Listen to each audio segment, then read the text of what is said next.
বাংলাদেশি হিন্দুদের রক্ষা নেই, খুবই খারাপ খবর চলে এসেছে। 2 বছরের জেল, তারপর ফেরত পাঠানো হবে বাংলাদেশ। ভয়ঙ্কর খবর কিন্তু উঠে এসেছে। আপনারা দেখতে পাচ্ছেন এই বৃদ্ধ ভদ্র মহিলা কিন্তু কারাদণ্ড, জেল সহ কিছু টাকা ফাইন হয়েছে। তো বাংলাদেশি হিন্দুদের কেন রক্ষা নেই, খুব খারাপ খবর কি আমরা দেখতে পাচ্ছি এবং ভয়ঙ্কর ব্যাপার কি হয়েছে, এই যে যাবতীয় তথ্য টোটালটাই কিন্তু আজকে আমরা এই ভিডিওর মাধ্যমে দেখে নেব। তো চলুন বেশি দেরি না করে ভিডিওটা শুরু করা যাক। তো দেখুন, আপনাদের সামনে একটা আর্টিকেল খুলে রেখেছি যেখানে পরিষ্কারভাবে আপনারা দেখতে পাচ্ছেন হাসিনা সরকার পতনের পর সম্পূর্ণরূপে বদলে যায় বাংলাদেশের চিত্র। প্রাণ বাঁচাতে ওপার বাংলা থেকে এপারে আসার চেষ্টা করেছে অনেকেই। এরই মধ্যে এক বৃদ্ধাও চলে আসেন এপার বাংলায়। বেআইনি অনুপ্রবেশের কারণে তিনি ধরাও পড়েন। ইতিমধ্যেই অনুপ্রবেশকারী হিসেবে দোষী সাব্যস্ত হওয়ার অস্বীকার পর ওই বৃদ্ধাকে কিন্তু সশ্রম কারাদণ্ড ও পুশব্যাকের নির্দেশ দিল রায়গঞ্জ আদালত। সরকারি আইনজীবী স্বরূপ বিশ্বাস জানিয়েছেন, আধো বর্মন নামে বছর 85 ওই বৃদ্ধাকে গত 11ই ডিসেম্বর 2024 কালিয়াগঞ্জ থানার রাধিকাপুর সীমান্ত থেকে আটক করে পুলিশের হাতে তুলে দেয় বিএসএফ। 12ই ডিসেম্বর তাকে রায়গঞ্জ আদালতে পেশ করে পুলিশ। এরপর বুধবার তাকে ভারতে অনুপ্রবেশকারী হিসাবে দোষী সাব্যস্ত করে কিন্তু রায়গঞ্জ আদালত এবং তারপরে কিন্তু যে সাজা সেগুলো কিন্তু শোনায়।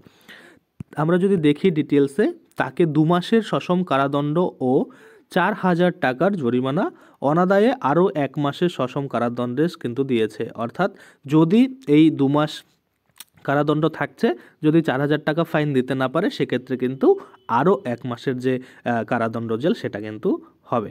এ কথা জানান সরকারি আইনজীবী। তবে ফরেনার্স অ্যাক্ট অনুযায়ী 2 বছরের কারাদণ্ডের বিধান থাকলেও ওই বৃদ্ধার বয়সের দিক বিচার করে মাননীয় বিচারক মানবিক দৃষ্টিতে তার শাস্তি লঘু করে 2 মাসের সশ্রম কারাদণ্ড দিয়েছে এবং যা রায়গঞ্জ কোর্টে প্রথম ও নজিরবিহীন ঘটনা বলে জানিয়েছে সরকারি আইনজীবী স্বরূপ বিশ্বাস।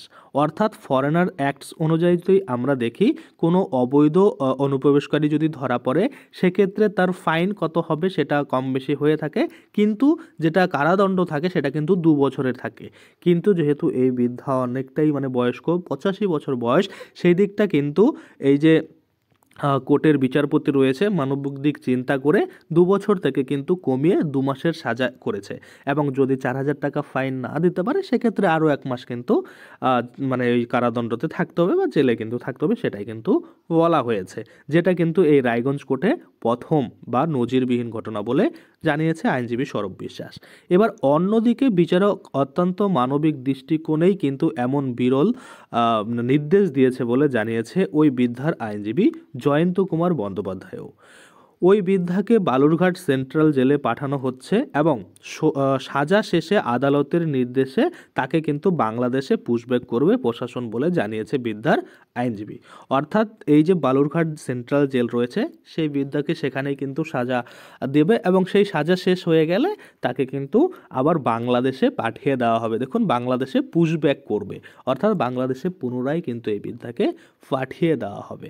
তো আশা করি আপনারা বুঝতে পারছেন। আজকের জন্য ভিডিওটা এখানেই শেষ করব। যদি ভিডিওটা ভালো লাগে অবশ্যই একটা লাইক করে দেবেন। যদি আমার চ্যানেলে প্রথমবার ভিজিট করে থাকেন, নিচে একটা রেড কালার সাবস্ক্রাইব বাটন দেখবেন, ওখানে ক্লিক করে সাবস্ক্রাইব করতে পারেন। আর সাথে যে বেল আইকনটা রয়েছে ওখানে ক্লিক করে বেল আইকনটাকে এনেবল করে দেবেন।